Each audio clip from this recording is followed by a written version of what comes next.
எம்ஜிஆர் காலம் தொட்டு இன்றைய முதல்வர் விஜய் காலம் வரை தொடர்ந்து அரசியலில் நிற்கும் ஆளுமை. திமுகவின் பேராசிரியர் என்று அழைக்கப்படும் அன்பழகனை தோற்கடித்த வெற்றி வேட்பாளர்.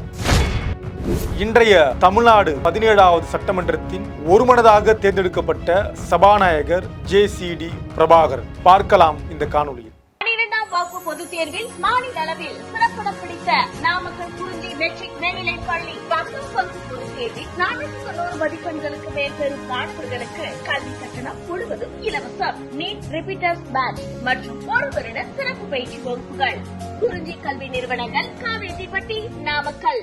யார் இந்த ஜே.சி.டி. பிரபாகரன்? எம்ஜிஆர் காலத்து அரசியல் முகங்களின் ஒருவராக பார்க்கப்பட்டவர் இந்த ஜே.சி.டி. பிரபாகரன். சென்னையை சேர்ந்த இவர் அதிமுகவில் அமைப்பு செயலாளராக கடந்த காலங்களில் இருந்தார். சென்னையில் உள்ள வில்லிவாக்கம் தொகுதியில் இருந்து ஒரு முறை எம்எல்ஏவாக தேர்ந்தெடுக்கப்பட்டவர். இவர் முதல் முறையாக 1980ஆம் ஆண்டு அதிமுக சார்பில் வில்லிவாக்கம் சட்டசபை தொகுதியில் போட்டியிட்டு எம்எல்ஏவாக தேர்வானவர். அதைத் தொடர்ந்து 1984 மற்றும் 1989 இதே தொகுதியில் போட்டியிட்டு இவர் தோல்வியும் அடைந்தார். 2011ஆம் ஆண்டு திமுக பொதுச் செயலாளர் அன்பழகன் வில்லிவாக்கம் தொகுதியில் போட்டியிட்ட போது அவரை எதிர்த்து களமிறங்கியவர் இந்த ஜே.சி.டி. பிரபாகரன். அந்த தேர்தலில் 68,612 ஓட்டுகள் பெற்று பேராசிரியர் அன்பழகனை 10,788 ஓட்டுகள் வித்தியாசத்தில் வீழ்த்தினார். இதன் மூலம் தமிழக அளவில்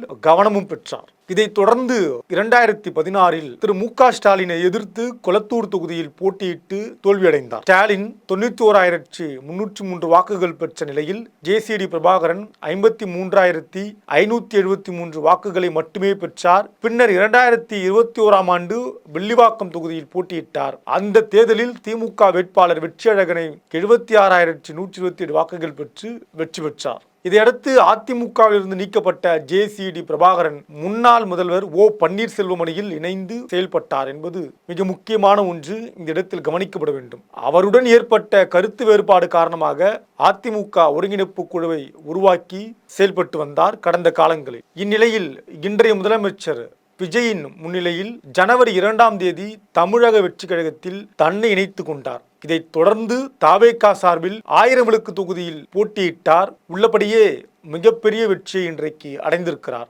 திமுக வேட்பாளர் எழிலன் நாகநாதனை விட 15,141 வாக்குகளை பெற்று இந்த வாக்கு வித்தியாசத்திலே வெற்றி பெற்றிருக்கிறார். தற்போது தமிழக சபாநாயகராக ஜே.சி.டி. பிரபாகரன் உருவெடுத்திருக்கிறார். கிட்டத்தட்ட எம்ஜிஆர் காலம் தொடங்கி அம்மையார் ஜெயலலிதா காலம், அதை தொடங்கி திரு எடப்பாடி காலம், பன்னீர்செல்வம் காலம் என அதிமுகவில் தொடர்ந்து பயணித்த பிரபாகரனுக்கு நீண்ட நாளுக்கு பிறகு, நீண்ட வருடங்களுக்கு பிறகு ஒரு வெற்றி வாய்ப்பை உறுதி செய்திருக்கிறது தாவேகா.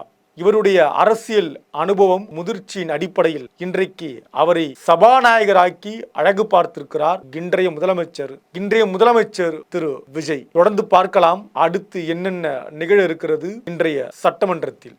வகுப்பு பொதுத் தேர்வில் மாநில அளவில் சிறப்பிடம் பிடித்த நாமக்கல் குறிஞ்சி மெட்ரிக் மேல்நிலைப் பள்ளி 10 பங்கு பொதுத் தேர்வில் 490 மதிப்பெண்களுக்கு மேல் பெறும் மாணவர்களுக்கு கல்வி கட்டணம் முழுவதும் இலவசம். நீட் ரிப்பீட்டர்ஸ் பேட்ச் மற்றும் ஒரு வருட சிறப்பு பயிற்சி வகுப்புகள். குறிஞ்சி கல்வி நிறுவனங்கள், காவேரிப்பட்டி, நாமக்கல்.